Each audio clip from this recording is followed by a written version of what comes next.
मेरा sperm count बिल्कुल normal है, यानी कि स्पर्म का टोटल काउंट नॉर्मल है, स्पर्म का मॉर्फोलॉजी भी नॉर्मल है और स्पर्म का मोटिलिटी भी नॉर्मल है, लेकिन फिर भी प्रेगनेंसी क्यों नहीं आ रहा है? इसका एक्चुअली सॉल्यूशन क्या है जिसकी वजह से प्रेगनेंसी आने के लिए कोई नहीं आपको रोक सकता है और प्रेगनेंसी में एकदम 100% आपको गारंटी मिलेगा। आज की इस वीडियो के माध्यम से मैं आप सभी को बताऊंगा, बहुत ही सिंपल तरीका बताऊंगा जिसकी वजह से आपको पापा बनने में कोई नहीं रोक सकता है। आज की इस वीडियो के माध्यम से मैं बताऊंगा। सो फ्रेंड्स, इसलिए आज की इस वीडियो को आप सभी को कम्प्लीटली वॉच करना है। वीडियो को कहीं भी स्किप मत कीजिएगा, तभी आप लोगों को कम्प्लीटली जानकारी मिल जाएगा। लेकिन यहाँ पर शुरू करने से पहले फ्रेंड्स, आप सभी के पास एक छोटा सा रिक्वेस्ट है। अगर आप चैनल पर पहली बार आए हैं तो चैनल को सब्सक्राइब करके जरूर जाना, साथ में बेल आइकन को ऑल प्रेस कर देना और इस वीडियो को साथों साथ लाइक करके भी जरूर जाना। So hello friends, good evening. मेरा नेम है अंजन महांती और आप सभी लोग देख रहे हैं मेडिकल सॉल्वर यूट्यूब चैनल। तो चलिए शुरू कर लेते हैं। तो फ्रेंड्स, यहाँ पर सबसे पहले हम जान लेते हैं कि एक्चुअली प्रेगनेंसी होता कैसे है, प्रेगनेंसी का प्रोसेसिंग क्या है और प्रेगनेंसी का जो फर्टिलाइजेशन है, फर्टिलाइजेशन कैसे बनता है। अगर आप ये समझ जाओगे तो आपका प्रेगनेंसी आने का चांसेस काफ़ी ज़्यादा बढ़ जाएगा। तो इसका ऊपर अभी मैं आप लोगों को बताऊंगा। देखिए फ्रेंड्स, प्रेगनेंसी जो आता है जब आप सेक्सुअल इंटरकोर्स करते हैं। सेक्सुअल इंटरकोर्स करने के बाद आपका टेस्टिस से सीमेन निकलता है, उसके बाद पेनिस के द्वारा बाहर में आता है। उसके बाद हर महीने का जो ओवुलेशन डेट होता है, अगर आप उस ओवुलेशन डेट में सेक्सुअल इंटरकोर्स करते हैं, यानी कि आपका वाइफ का जो ओवुलेशन डेट होता है, और उसी ओवुलेशन डेट में जब आप सेक्सुअल इंटरकोर्स करते हैं तब क्या होता है, आपका जो सीमेन है उस सीमेन आपका वाइफ का वेजाइना तक पहुंच जाता है। उसके बाद सीधा जाके यूट्रस में पहुंच जाता है और यूट्रस में पहुंच जाने के बाद आपका वाइफ का जो दोनों फॉलोपिन ट्यूब होता है, यानी कि दोनों ओवरी होता है, उस दोनों ओवरी से जो फॉलोपिन ट्यूब निकल के आ रहा है, दोनों ट्यूब मौजूद होता है, उस ट्यूब के अंदर स्पर्म चला जाता है। मिलियन स्पर्म वहाँ पर मौजूद होता है और स्पर्म फॉलोपिन ट्यूब तक पहुँच जाता है। उसके बाद आपका वाइफ का जो ओवरी होता है, उस दोनों ओवरी से अंडाणु निकल के बाहर में आता है, यानी कि एग निकलता है, जो हर महीने का ओवुलेशन का डेट का हिसाब से एग रिलीज होके फॉलोपिन ट्यूब तक वहाँ पर रह जाता है। उसके बाद जो आपने जो सीमेन को छोड़ दी है आपका वाइफ का यूट्रस में, मिलियन सीमेन वहाँ पर यानी कि स्पर्म मौजूद होता है, तो वहाँ पर सिर्फ एक ही स्पर्म बच पाता है, बाकी सब डेड ही हो जाता है। कुछ स्पर्म स्लगिशली भी मूव होता है और कुछ स्पर्म, बाकी स्पर्म सब डेड ही हो जाता है। तो वहाँ पर एक ही स्पर्म बच पाता है। उस एक स्पर्म जाके ये जो आपका वाइफ का जो फॉलोपिन ट्यूब होता है, फॉलोपिन ट्यूब अंदर के जाके वहाँ पर जो आपका वाइफ का एग होता है, उस एग का साथ फर्टिलाइजेशन बनता है और फर्टिलाइजेशन के बनने के बाद वहाँ पर प्रेगनेंसी आ जाता है। सो कुछ इस टाइप का सिंपल सा प्रोसेस है प्रेगनेंसी आने के लिए।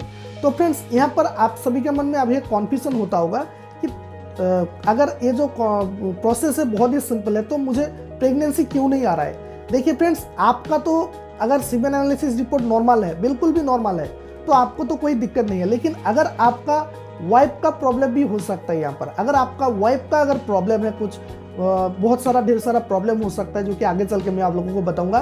तो प्रेगनेंसी कैसे आएगा वो आपको ध्यान से समझना है, क्योंकि प्रेगनेंसी आने का जो सिंपल प्रोसेस है मैं आप लोगों को बता दी है। अगर दोनों का, यानी कि हस्बैंड एंड वाइफ का, दोनों का कोई भी प्रॉब्लम नहीं है, नॉर्मल सा है, तो प्रेगनेंसी आने के लिए आपको कोई भी नहीं रोक सकता है और आपको पापा बनने के लिए भी कोई भी नहीं रोक सकता है।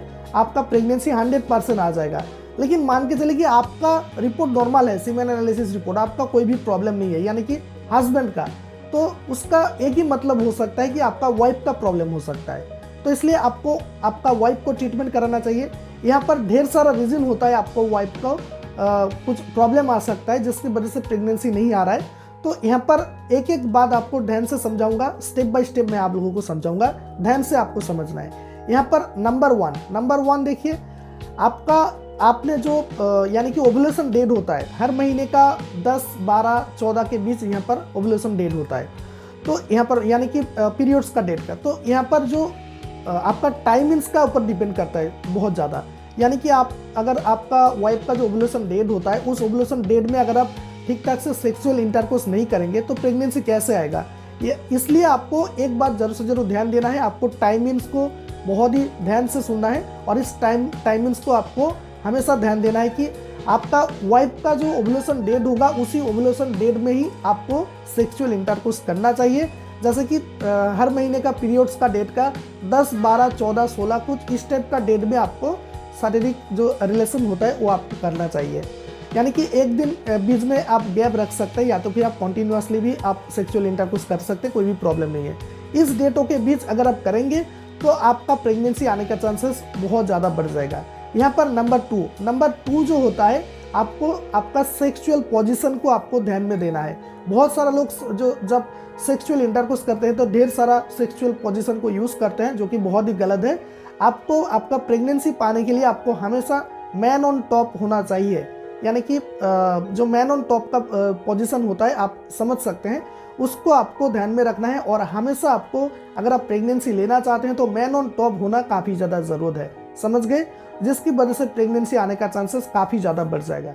यहाँ पर नंबर थ्री जो होता है, मान के चलिए कि अगर आपका वाइफ बहुत ही ज़्यादा मोटापा है आपका वाइफ का, और वहाँ पर उसका जो चर्बी वगैरह होता है बहुत ज़्यादा बढ़ गया है, शरीर का वेट भी काफ़ी ज़्यादा बढ़ गया है, तो वहाँ पर क्या होता है, आपका वाइफ का जो यूट्रस होता है, यूट्रस में जो ब्लाडर होता है जहाँ पर बच्चा आके वहाँ पर फर्टिलाइजेशन बनता है, वहाँ पर काफ़ी ज़्यादा प्रेशर क्रिएट होता है, जिसकी वजह से प्रेगनेंसी आने के लिए बहुत ज़्यादा दिक्कत आ सकता है।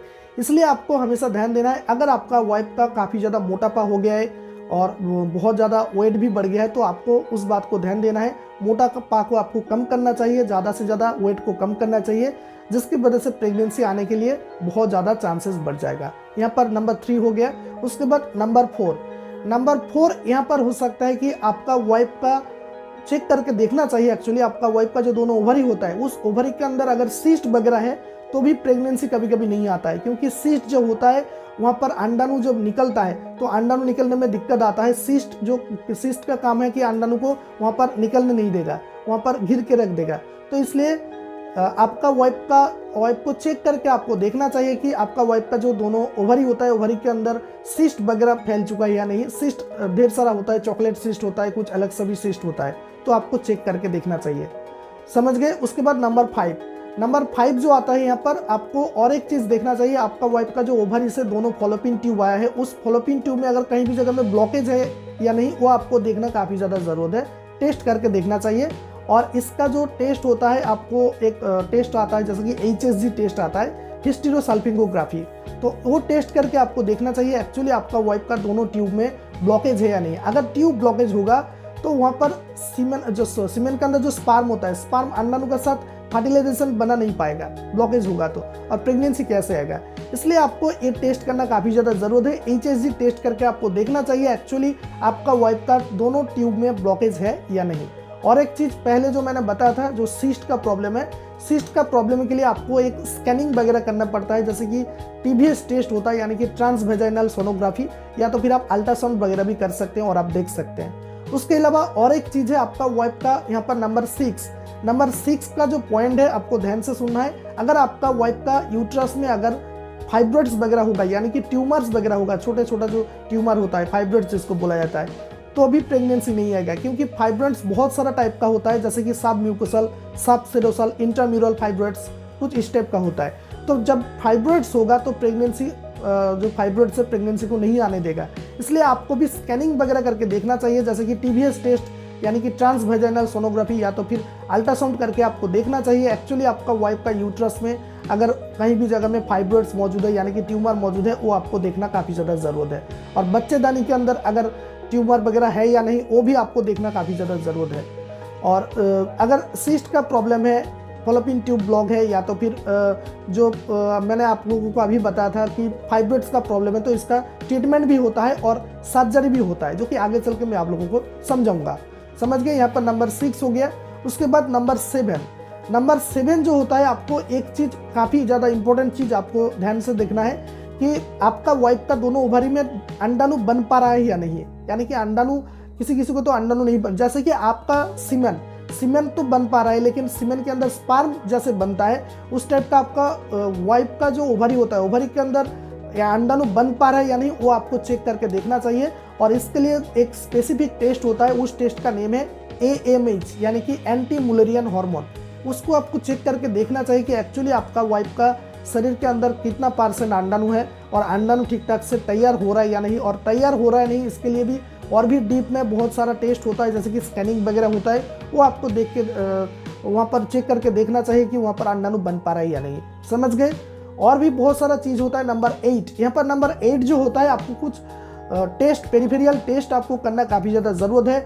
जैसे कि आपको थायराइड्स वगैरह अगर होता है, थायराइड्स प्रोफाइल करके आपको देखना चाहिए, जैसे कि T3 T4 TSH, उसके बाद FT3 FT4 TSH, कुछ इस टाइप का अलग अलग सा सेपरेटली टेस्ट होता है, वो आपको चेक करके देखना चाहिए।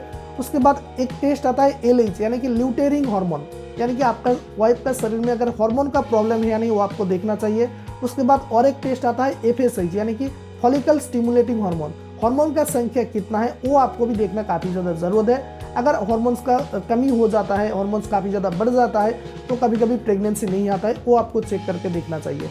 सो फ्रेंड्स, और भी ढेर सारा रीज़न होता है जिसकी वजह से आपको आपका वाइफ का ऊपर काफ़ी ज़्यादा ध्यान देना है। अगर आपका रिपोर्ट में नॉर्मल आया है, बिल्कुल भी नॉर्मल है, तो आपका वाइफ का ऊपर आपको काफ़ी ज़्यादा ध्यान देना चाहिए। और आपको अगर आप चाहते हैं तो ये सारा टेस्ट आप कर सकते हैं। अदरवाइज और एक चीज़ है, आप एक काम कर सकते हैं, आप एक अच्छा सा डॉक्टर को फास्टली दिखा लीजिए। डॉक्टर जैसे कि इनफर्टिलिटी सेंटर कुछ होता है, इनफर्टिलिटी ट्रीटमेंट होता है, वहाँ पर इनफर्टिलिटी सेंटर में आपको जाना चाहिए। वहाँ पर कुछ रिप्रोडक्टिव मेडिसिन का डॉक्टर होता है, उस रिप्रोडक्टिव मेडिसिन का डॉक्टर को आपको दिखाना काफ़ी ज़्यादा ज़रूरत है। वहाँ पर ट्रीटमेंट क्योरली होता है, जो प्रेगनेंसी का ट्रीटमेंट एकदम क्योरली होता है, और प्रेगनेंसी आने का चांसेस 100% बढ़ जाता है। इसलिए आपको वहाँ पर दिखा लेना चाहिए इनफर्टिलिटी सेंटर में। और आने वाला टाइम में मैं बहुत सारा वीडियो बनाऊंगा इनफर्टिलिटी सेंटर के बारे में। आप चाहे तो अभी इस टाइम भेलोर का CMC हॉस्पिटल में दिखा सकते हैं, चेन्नई का एपोलो हॉस्पिटल, या तो फिर भेलोर का नारायणी हॉस्पिटल में दिखाना चाहते हैं तो दिखा सकते हैं। उसके अलावा अगर आप कलकत्ता से हैं तो आपको पता ही होगा, बहुत सारा ढेर सारा इनफर्टिलिटी सेंटर है, वहाँ पर आप दिखा सकते हैं। और अगर आप बांग्लादेश से हैं तो आपका वहाँ पर भी देखना चाहिए कि वहाँ पर इनफर्टिलिटी सेंटर कहाँ पर है, आपको देखना चाहिए और वहाँ पर आपको ट्रीटमेंट करा लेना चाहिए। तो मेन बात यह है, यहाँ पर जब आप डॉक्टर को दिखाएंगे तो डॉक्टर आपको टेस्ट तो देगा ही, डॉक्टर खुद वहाँ पर आपको रिकमेंड करेगा ये टेस्ट कराने के लिए। और आपका वाइफ का अगर प्रॉब्लम है, एक एक स्टेप बाय स्टेप आपका वाइफ का ट्रीटमेंट होगा। अगर मान के चलिए कि आपका वाइफ का यूट्रस के अंदर ट्यूमर वगैरह हो चुका है, यानी कि फाइब्रोइड्स वगैरह हो चुका है, तो उसको कभी कभी ट्रीटमेंट भी किया जाता है। ज़्यादातर ट्रीटमेंट नहीं किया जाता है, उसको सर्जरी किया जाता है, सर्जरी करके निकाला जाता है। समझ गए। उसके बाद फॉलोपिन ट्यूब अगर ब्लॉकेज है तो उसको भी देखना चाहिए, उसका भी सर्जरी होता है। उसके बाद आपका वाइफ का जो ओवरी होता है, ओवरी के अंदर अगर सिस्ट वगैरह है, सिस्ट का भी वहाँ पर कुछ मेडिसिन आता है, मेडिसिन द्वारा अगर ठीक नहीं होता है तो कभी कभी OT भी करना पड़ता है। तो ये सारा चीज़ को आपको मेन बात आपको ध्यान में रखना है और आपको ट्रीटमेंट स्टेप बाय स्टेप कर लेना चाहिए। डॉक्टर के पास जब आप जाएंगे तो डॉक्टर आपको खुद से रिकमेंड करेगा और आपको ये सारा का सारा काम को आपको स्टेप बाय स्टेप कर लेना चाहिए। जब देखिएगा कि आपका, यानी कि आपका तो सीमेन एनालिसिस रिपोर्ट नॉर्मल है, लेकिन जब आपका वाइफ का प्रॉब्लम भी सॉल्व हो जाएगा, अगर आपको प्रेगनेंसी नहीं आ रहा है तो आपका वाइफ का प्रॉब्लम अगर सॉल्व हो जाएगा तो आपको पापा बनने के लिए कोई भी नहीं रोक सकता है और आपका प्रेगनेंसी आने का चांसेस एकदम 100% बढ़ जाएगा। इसका सॉल्यूशन यही है, समझ गए। क्योंकि जो मेन मुद्दा है मैंने आप लोगों को बता दिया है, प्रेगनेंसी आने का जो चांसेस है मैंने आप लोगों को बता दिया। अगर दोनों का प्रॉब्लम नहीं होगा, बिल्कुल भी दोनों का प्रॉब्लम नहीं होगा, तो प्रेगनेंसी 100% आ जाएगा। क्यों नहीं आएगा?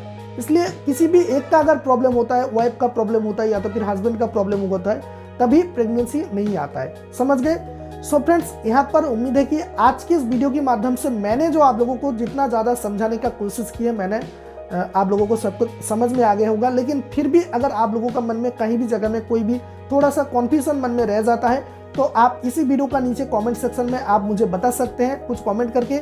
और अगर आप मेरे साथ चैट के द्वारा बात करना चाहते हैं, रिपोर्ट्स वगैरह सेंड करना चाहते हैं, आप डिटेल्स में मुझे बात करना चाहते हैं, तो आप हमारा इंस्टाग्राम पे आ जाइए। इंस्टाग्राम ID का लिंक आपको इसी वीडियो का नीचे डिस्क्रिप्शन बॉक्स पर मिल जाएगा। तो चलिए फ्रेंड्स, आज के इस वीडियो को यहीं पर खत्म करते हैं। मिलते हैं नेक्स्ट वीडियो में एक नया टॉपिक के साथ। तब तक के लिए thank you so much and thanks for watching.